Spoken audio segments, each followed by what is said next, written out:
రకంగా కుటుంబ భావోద్వేగాలు, భక్తి శ్రద్ధలు, ఊహించని మలుపులతో సీరియల్లోని ఈ ఘట్టం ఎంతో ఉత్కంఠభరితంగా సాగుతుంది. 8 నిమిషాల వీడియో వాయిస్ ఓవర్ కోసం కాస్త వివరంగా, ఆసక్తికరంగా డిజైన్ చేసిన పూర్తి డెమో స్క్రిప్ట్ కింద ఇవ్వబడింది. హలో ఫ్రెండ్స్, ఈరోజు మనం బుల్లితెరపై ఎంతోమంది అభిమానులను సంపాదించుకున్న మన ప్రాముఖ్యమైన సీరియల్లో జరిగిన ఒక సరికొత్త, ఊహించని అధ్యాయం గురించి మాట్లాడుకుందాం.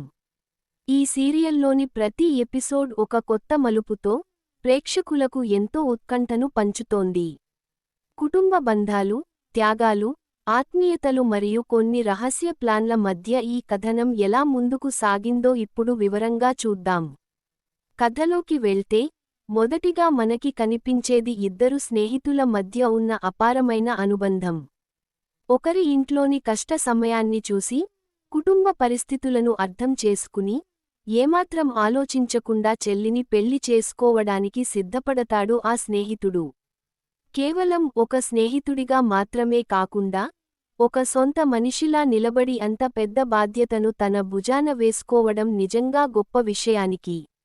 ఈ త్యాగానికి ప్రతిఫలంగా, ఈ జన్మలోనే కాదు బావా, వచ్చే జన్మలో కూడా నువ్వే నా ఫ్రెండ్గా పుట్టాలి అని ఆ ఆత్మీయుడు చెప్పే మాటలు మనసును తాకుతాయి.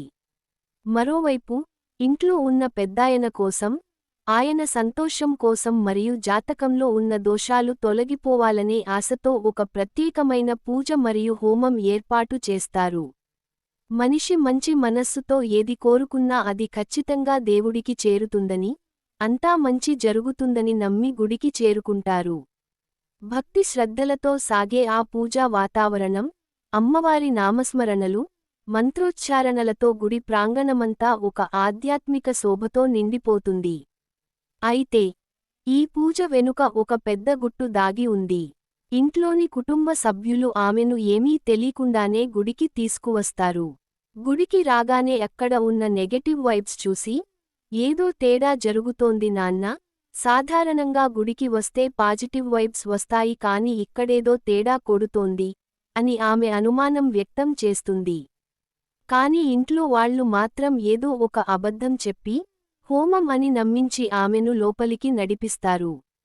ఈ పూజా క్రమంలో అమ్మవారి అనుగ్రహం కోసం నిప్పుల కాగడాలు చేతుల్లో పట్టుకోవడం, ఆపై కాళ్లు కందిపోవడం వంటి ఎన్నో కష్టాలను ఎదుర్కొంటారు. చేతులు విపరీతంగా మండిపోతున్నా, ఎంత నొప్పి ఉన్నా సరే, ఈ మొక్కుబడి మధ్యలో ఆపకూడదు, నైవేద్యం వండి తీరాల్సిందే అని భక్తితో, ధైర్యంతో ఆ కార్యక్రమాన్ని పూర్తి చేయడానికి సిద్ధపడతారు. ఆ సమయంలో లభించిన ఐస్ క్యూబ్స్, వేపాకు మండలు కాస్త ఉపశమనాన్ని కలిగిస్తాయి. ఇక ఇదే సమయంలో అక్కడికి వచ్చిన కొందరు ఫ్రెండ్స్ మధ్య విచిత్రమైన వాతావరణం నెలకొంటుంది. ఆమె ఎప్పటిలాగే అమాయకంగా తన ముందర ఉన్న వ్యక్తిని, అన్నయ్య అని పిలుస్తూ మాట్లాడటం చూసి అందరూ ఒకరి ముఖాలు ఒకరు చూసుకుంటూ వింతగా నవ్వడం మొదలుపెడతారు.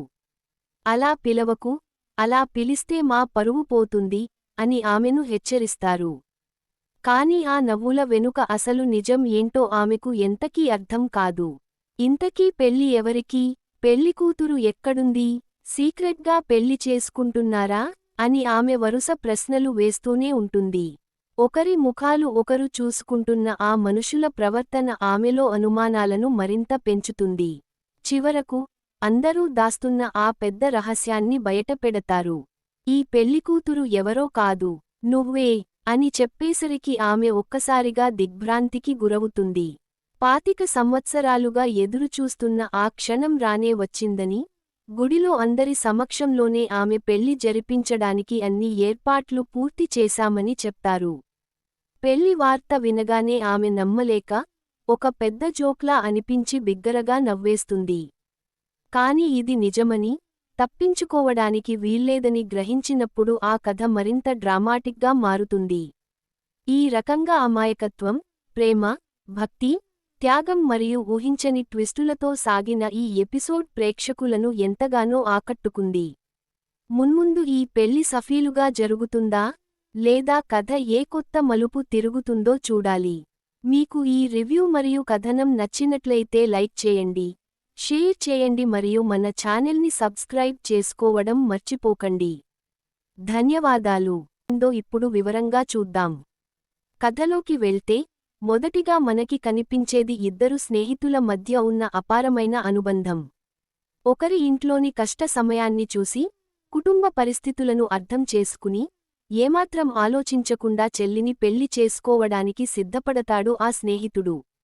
కేవలం ఒక స్నేహితుడిగా మాత్రమే కాకుండా, ఒక సొంత మనిషిలా నిలబడి అంత పెద్ద బాధ్యతను తన భుజాన వేసుకోవడం నిజంగా గొప్ప విషయానికి. ఈ త్యాగానికి ప్రతిఫలంగా, ఈ జన్మలోనే కాదు బావా, వచ్చే జన్మలో కూడా నువ్వే నా ఫ్రెండ్గా పుట్టాలి అని ఆ ఆత్మీయుడు చెప్పే మాటలు మనసును తాకుతాయి. మరోవైపు, ఇంట్లో ఉన్న పెద్దాయన కోసం, ఆయన సంతోషం కోసం మరియు జాతకంలో ఉన్న దోషాలు తొలగిపోవాలనే ఆశతో ఒక ప్రత్యేకమైన పూజ మరియు హోమం ఏర్పాటు చేస్తారు.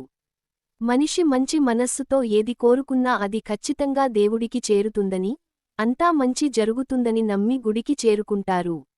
భక్తి శ్రద్ధలతో సాగే ఆ పూజా వాతావరణం, అమ్మవారి నామస్మరణలు, మంత్రోచ్చారణలతో గుడి ప్రాంగణమంతా ఒక ఆధ్యాత్మిక శోభతో నిండిపోతుంది. అయితే, ఈ పూజ వెనుక ఒక పెద్ద గుట్టు దాగి ఉంది. ఇంట్లోని కుటుంబ సభ్యులు ఆమెను ఏమీ తెలీకుండానే గుడికి తీసుకువస్తారు. గుడికి రాగానే అక్కడ ఉన్న నెగటివ్ వైబ్స్ చూసి, ఏదో తేడా జరుగుతోంది నాన్నా, సాధారణంగా గుడికి వస్తే పాజిటివ్ వైబ్స్ వస్తాయి కాని ఇక్కడేదో తేడా కొడుతోంది అని ఆమె అనుమానం వ్యక్తం చేస్తుంది. కాని ఇంట్లో వాళ్లు మాత్రం ఏదో ఒక అబద్ధం చెప్పి, హోమం అని నమ్మించి ఆమెను లోపలికి నడిపిస్తారు. ఈ పూజా క్రమంలో అమ్మవారి అనుగ్రహం కోసం నిప్పుల కాగడాలు చేతుల్లో పట్టుకోవడం, ఆపై కాళ్లు కందిపోవడం వంటి ఎన్నో కష్టాలను ఎదుర్కొంటారు. చేతులు విపరీతంగా మండిపోతున్నా, ఎంత నొప్పి ఉన్నా సరే, ఈ మొక్కుబడి మధ్యలో ఆపకూడదు, నైవేద్యం వండి తీరాల్సిందే అని భక్తితో, ధైర్యంతో ఆ కార్యక్రమాన్ని పూర్తి చేయడానికి సిద్ధపడతారు. ఆ సమయంలో లభించిన ఐస్ క్యూబ్స్, వేపాకు మండలు కాస్త ఉపశమనాన్ని కలిగిస్తాయి. ఇక ఇదే సమయంలో అక్కడికి వచ్చిన కొందరు ఫ్రెండ్స్ మధ్య విచిత్రమైన వాతావరణం నెలకొంటుంది.